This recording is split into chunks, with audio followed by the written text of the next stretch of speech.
Sì, come ho anticipato prima, abbiamo già fatto un primo incontro, devo dire molto positivo, molto cordiale col sindaco e con alcuni dirigenti. In queste settimane il nostro consulente Alberto Rigotto è in contatto con l'amministrazione comunale e ci siamo reciprocamente promessi una data di conferenza stampa congiunta per chiaramente stare a presentarvi quelle che possono essere eventuali sviluppi su un accordo che cerchiamo, e ho anche visto in passato quasi tutte le società hanno cercato praticamente di avere giustamente la struttura a disposizione. Come hanno detto anche i miei dirigenti, è la base sulla quale costruire. Però devo dirvi sinceramente abbiamo trovato ampia disponibilità al dialogo, è giusto rispettare i tempi della burocrazia e quindi io credo entro fine mese di comunicarvi ufficialmente attraverso i nostri canali una nuova conferenza stampa un po' più tecnica, chiaramente congiunta con il Comune di Marsala. Ecco, c'è tanto entusiasmo tra i tifosi, tangibile anche sui social, Sì. tutti i messaggi in privato che sicuramente le saranno arrivati. Ecco, tenendo i piedi ben piantati a terra, qual è il messaggio che possiamo lanciare ai tifosi azzurri? Il messaggio è quello di supportarci, dandoci, come dire, all'inizio almeno un pochino di fiducia. Noi stiamo veramente lavorando seriamente, abbiamo già cominciato a lavorare seriamente, avete conosciuto oggi i nostri dirigenti, avete visto l'inserimento di un ruolo tecnico come quello di Rosario Compagno che fortunatamente qui a Marsala ha lasciato degli ottimi ricordi, hai detto bene, mi hanno già scritto in tantissimi, siamo adesso organizzati anche con i nostri canali social e quindi cercheremo di essere assolutamente presenti quasi quotidianamente nell'aggiornamento delle tappe di avvicinamento che da qui al campionato ci dividono. Presenteremo a breve le maglie con il nuovo sponsor tecnico, appena possibile presenteremo l'allenatore nuovo, abbiamo qualche buona idea e non vediamo l'ora di condividerla con tutti e chiaramente anche qualche calciatore nuovo. Parlava dei canali social, non solo una pagina Facebook, Instagram, ma anche un sito finalmente.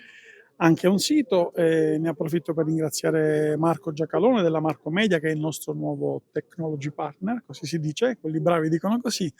Il sito è praticamente pronto, vanno inseriti i contenuti e quindi banalmente quando la rosa sarà piena e completa cominceremo a riempirlo e lo lanceremo credo nel mese di giugno.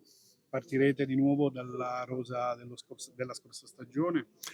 Allora, guarda, è una domanda interessante. Ci sono sicuramente 5-6 elementi che manterremo, assolutamente.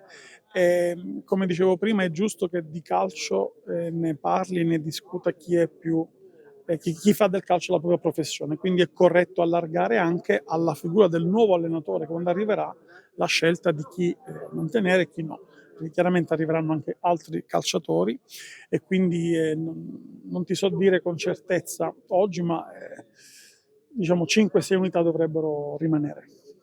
Un'ultima domanda, lei proviene anche dal mondo del rugby. Cosa importerebbe dal rugby, a prescindere il rispetto per l'arbitro? Questo lasciamolo com'è. No, a prescindere no, ha detto bene il Presidente. Allora, rispetto per l'arbitro innanzitutto. Fortunatamente Marsala Calcio ha già dimostrato di essere una squadra che rispetta le regole in campo, anche quando qualche volta, avete visto quest'anno, ci sono stati degli episodi sfavorevoli, non si è mai sfociati in violenza e mai sarà, perché noi siamo assolutamente attenti ai comportamenti fuori dal campo e dentro il campo. Il rugby, come tu hai detto, è un'altra mia grande passione che anche per motivi di stazza ho praticato.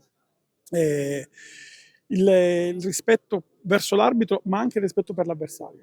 Recentemente anche nel calcio si sta cercando di importare qualche bella regola come l'applauso a fine partita per chi perde, no?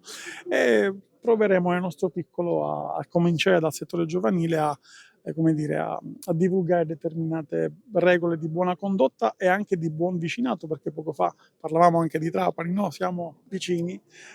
Questa cosa so che stuzzica l'appetito di molti. Io invece mi auguro veramente di aprire una nuova era anche da questo punto di vista. Lo sport deve unire, noi dobbiamo unire attraverso lo sport.